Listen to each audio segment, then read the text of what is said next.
one aspect, but there's several others. Women aren't physically as strong as men. Even the strongest women usually can't compete with the average male, in the military at least. As one general eloquently put it, he said, "Why do we not allow women in combat positions? Because if you put 120 pounds on a woman's back, she crumples like an effing crouton." But I mean, the military has, physical standards that are regardless of gender. So, for example, whatever those standards are, I don't think it should matter whether it's a man or a woman who meets them. The military already decided that such and such be, someone lower than such and such physical standard Well, can't for serve. one, they have different standards for men and women, and for two, they deliberately lowered the physical standards for women as opposed to that of men because women cannot compete.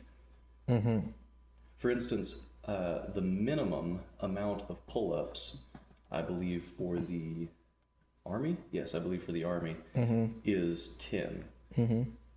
Whereas for the requirement for women is they have to do a 10-second hang.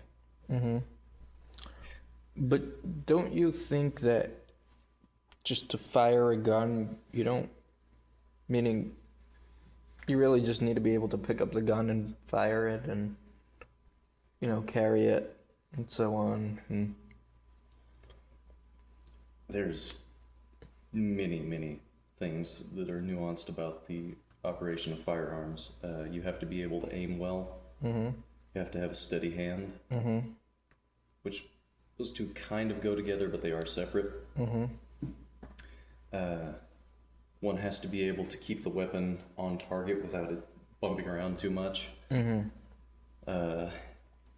With a decreased strength, you can carry less ammunition and less body armor, so you're not going to be in as good a position as your male counterparts. okay, but first of all, as before, what? Okay, fine. No, but I'm saying even for the men, why do you need to be in super good shape to be part of the military? Well, there's a few different reasons. One is if your friend gets wounded, you need to be able to carry him out. And since the rove of the military is 200 plus pound men, and that's without packs. With packs, they're a lot heavier, with packs and body armor and everything. So you have to be very, very physically fit in order to mamash carry, because sometimes you can drag, and a woman can drag a 200-pound man. But as far as picking up and carrying, that's not good. Another thing is you have to be able to climb over obstacles and have a high endurance. And a woman can climb over obstacles fairly well, even heavily loaded, which does decrease their capacity, but their endurance is a lot lower than men. Also, another thing you should know physiologically is that the hip structure of women causes their femurs to tilt inward, whereas men's femurs point straight down. So it causes more wear, and it is less efficient for a woman to run. Whereas a man whose legs point directly downward, the force is a lot more evenly distributed, and if they're side loaded, they have a lot more range before they'll topple over. What's some more things that require a man to be physically fit? Okay, and again, if a woman is in the army because she likes violence, what's the issue with that? So normally that's a mila, but in a woman it's different, because if a woman enjoys violence, it is usually a sign, I would say in 98% of the time, it is usually a sign of some deeper rooted psychological issues, which to say that an enjoyment of violence isn't a sign of deep rooted psychological issues in anyone, regardless of gender, but it's especially bad for women because that is not their nature. Okay. You mentioned that one of the issues with women in the army is that it will distract the attention of men. And it does. So, what do you say the same issue is by having same-sex attraction people in the Army? Same issue. Yes, same issue. Okay. That's why most militaries typically do not condone homosexuality in their ranks. The Greeks were an exception, but then again, the Greeks were odd. Okay. So you think even today it's like that? Almost definitely. Okay. Well, especially if you have a society that's very, very comfortable with that, even if the soldiers are not homosexual themselves, if they're comfortable with having same-sex couples around them, that's a different thing. But if your military is mostly men that are very uncomfortable around homosexuals, as in they're what's the word? Disgusted and concerned about having them in their ranks, it will serve as yet another distraction that they're worried their friends will try and do things to them while they're in a compromised position. Okay. And you okay. And you think that gay men are more likely to do things to people while they're in a compromised position than just men to women? Ooh, that is a good question. Both of them are very high risk, but I would it's an interesting point because I would just say knee-jerk reaction that I would say a gay man is more likely to do something to another man that he favors in a compromised position simply because there is already a set level of degeneracy that you have to reach. Okay, I understand. But again, it's not so push-it because, as we all know, men are not exactly the most moral of all creatures, and we have to work on ourselves a great deal. So I honestly don't know how to answer. I see. Okay. Would you acknowledge that maybe today, when the women want to join the army, even the violent parts, it's not because they're inherently, damaged in the way you describe, but it's just because they're brainwashed by a lot of society that they could and should be equally, able to withstand violence and I actually so on? would agree to that. So would that not uproot basically your entire argument? Not entirely. It would uproot the instability part.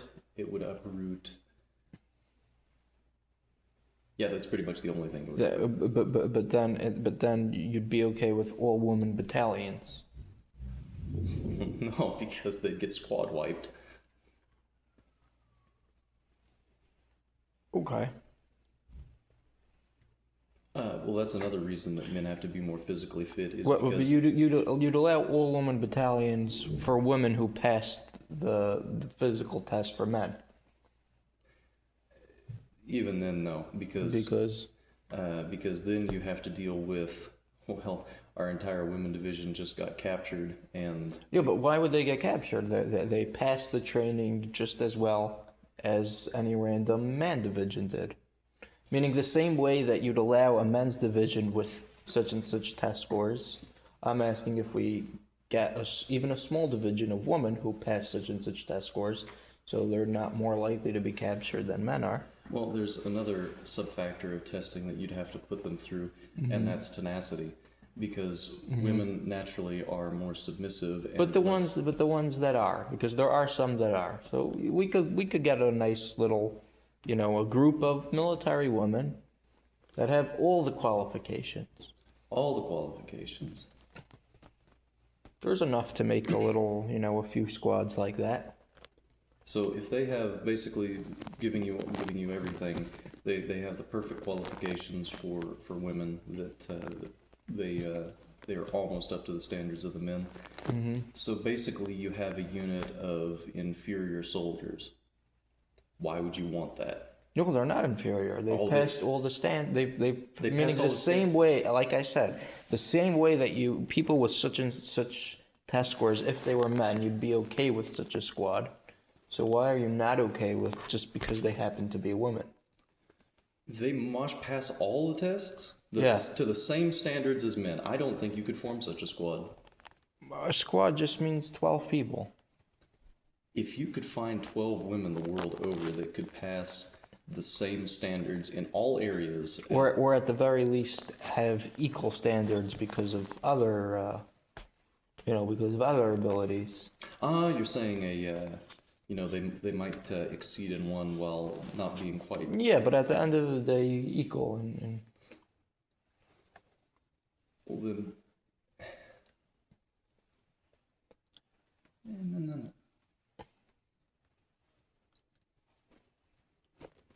No, because even if they are more advanced in some areas, the areas that they're weak in are still so critical that the lack thereof is. but compromising. were you to find women who have these abilities? Were you to find such women, pass all the qualifications,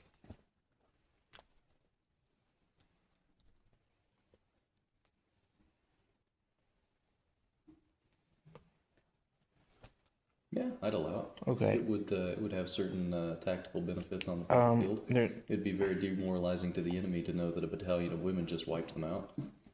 okay. There's another thing. We could allow women to serve. They could then get captured, but then use their abilities to escape and acquire information, go on a deep undercover. Well, that's just spies with extra steps, Evie. Well, yeah, but instead of just So sending, why not just have a honey trap in some bar? It's extra steps. Well, the issue is how we're gonna get them Well, also to Iran.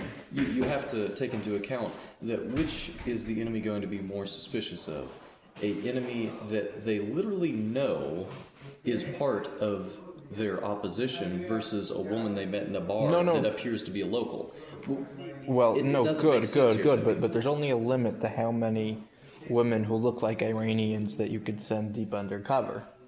It would be, far easier to just Yeah, but they'll never. The ones that get captured will never be trusted. It's not. never. Never. Okay. And in fact, you could end up shooting yourself on the foot because they might see your game and feed you bad information. Ready?